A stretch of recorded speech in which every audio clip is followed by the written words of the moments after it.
Good day, Dr. Steve Edling here, and welcome to dredling.com. This is our thyroid section of our website. Now, this is a very common problem. We see this all the time with people. It gets really frustrating sometimes because they don't get answers. So, answers for their thyroid problems. So, instead of treating the symptom, we are going to treat you, the patient. All right. So, what do we do different here than other clinics, or especially, because I know other chiropractors doing this, is what we do is we do a full metabolic workup and neurologic workup. All right. And that's I guess we can just say that's a bunch of variety of different tests besides just your TSH and T4 tests, which is what your doctor gets. They don't do a complete thyroid panel, and that's what you need to have done, plus a battery of other tests that need to be done, and the neurological workup, very, very important. But the other thing I'd recommend too is this is a person who I've been studying, Dr. Datis Karazian, and his book is Why Do I Still Have Thyroid Symptoms When My Lab Tests Are Normal? Does that ring a bell for people? All right. Great, fantastic book. You can pick this up in my clinic. If you come to one of my thyroid classes, which I really encourage you to come to, you can get that book then. So let's go into detail first. First of all, my contact, you can fill out the DVD below if any of this interests you for a more comprehensive DVD about the thyroid.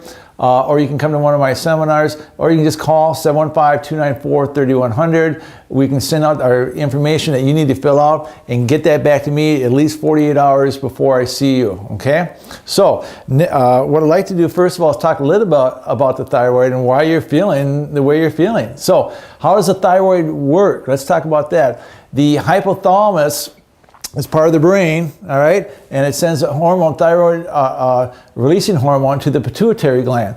Now the pituitary gland then produces thyroid stimulating hormone, which should be at what we call functional range of 1.8 to 3.0. That's, and now medically they like a wider range, 0.5 to 5.0. All right. Now the pituitary gland sends hormones to the thyroid gland, where T3 and T4 are released.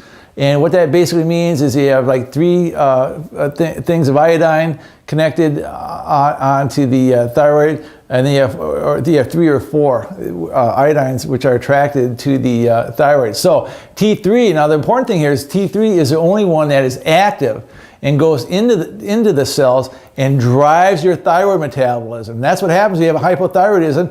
You don't have any, thyroid's not working the way it's supposed to, and guess what? You can never lose weight. Or your energy is always fatigued, or your hair is always brittle. All right, so we need to have that working rate. Thyroid production, 93% is driven by T4, and 7% is T3. So to convert T4 to T3 to drive the metabolism, let me talk about how that works.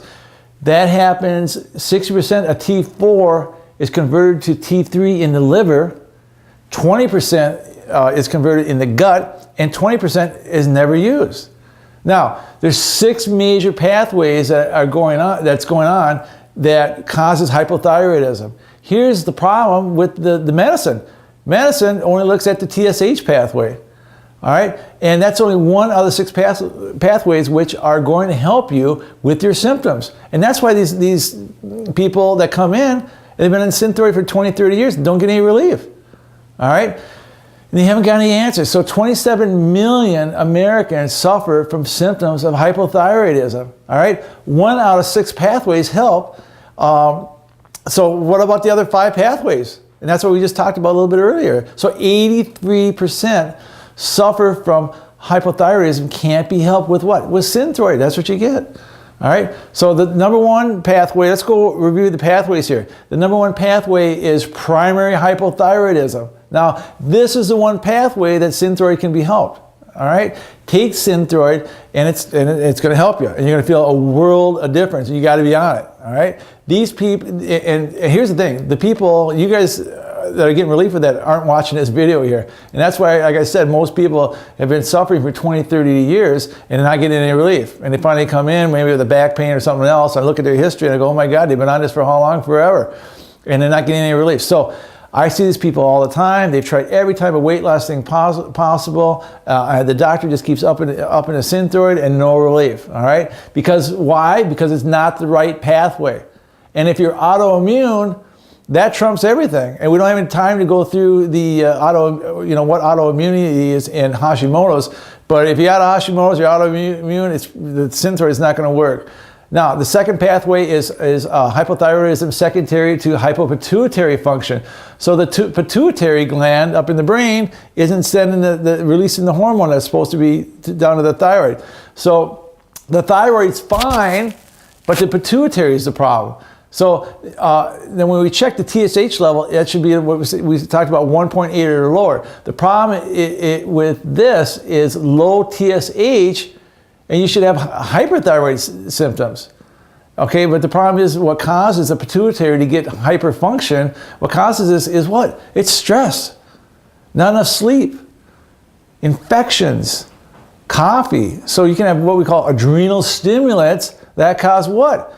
The pituitary to dysfunction. Remember, the second one is, second pathway is pituitary dysfunction. The thyroid is normal. You don't want to give it Synthroid for the thyroid, okay? So we have to address the adrenals, very, very important.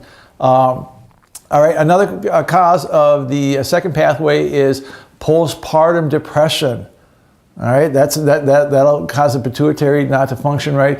Synthroid, when you give Synthroid, that stimulates the thyroid too much. And then what happens is, guess what? The pituitary will actually shut down. So you don't want to do that. The third pathway is thyroid underconversion. That is your hypothalamus, your pituitary, your thyroid all function great.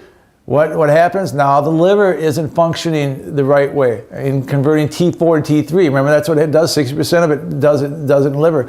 So you have to run a what? We have to run a complete thyroid panel, not just TSH, not just T4. We need T3, we need uptake T3. So we need to do a complete, there's like 7 different thyroid checks that we need to do. All right, I know that's not being done. All right, so what else can cause this is overconversion is what? Too much stress. Stress causes everything, I'm telling you. So when you're not converting the T4 to T3 in the liver, it's a lot of that can be caused from the cortisol being produced, or maybe you're on prednisone, something like that.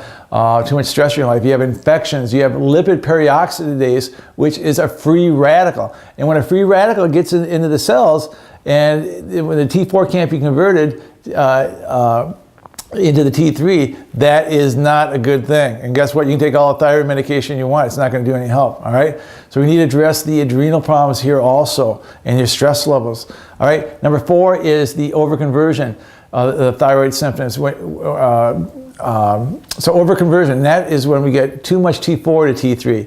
So how do we know this? Well, we got to do some tests. One of those is too much testosterone. So how do you find out? You got to run the test. And also, there's too much insulin in the cell. If you're over 126, your insulin resistance drives what? It drives overconversion. And another one that females get is polycystic ovarian disease. And this is very, very common that I see this. So too much testosterone, too much insulin.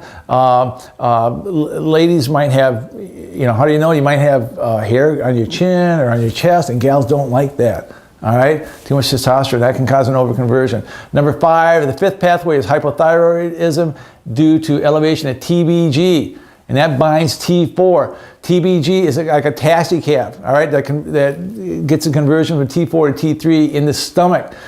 Instead of having the TBG and the T4 grabbing onto that, what happens is estrogen gets in the way, and where do you get estrogen in gals? It's birth control pills. Okay, the estrogen binds on to that, kind of gets on that taxi cab and goes for a ride instead of the thyroid hormone. Okay, that's not good. So the estrogen hormone replaces the TBG. Number 6, the 6th pathway is hypothyroidism due to insulin resistance. Too much stress in your adrenal glands will increase cortisol. That'll increase homocysteine, which is an inflammatory marker. That's going to cause problems. We need to address those. So you can see this isn't just one single pathway. Remember, one pathway where the synthroid is going to work. That's a primary hypothyroidism. What about the other 5? We're checking those out. Those need to be checked. So again, we went through this really quickly here. If you want more information, you can attend my monthly workshop. We're going to be doing monthly workshops on the unresolved thyroid. Really important that we get this resolved so you can have health. Call 715-294-3100, or you can fill out the information below and get your contacts, and we can get information out to you. If you're interested, you can return that to us, schedule an appointment, and see if we can get you, have some answers for you and get your health back and keep your health.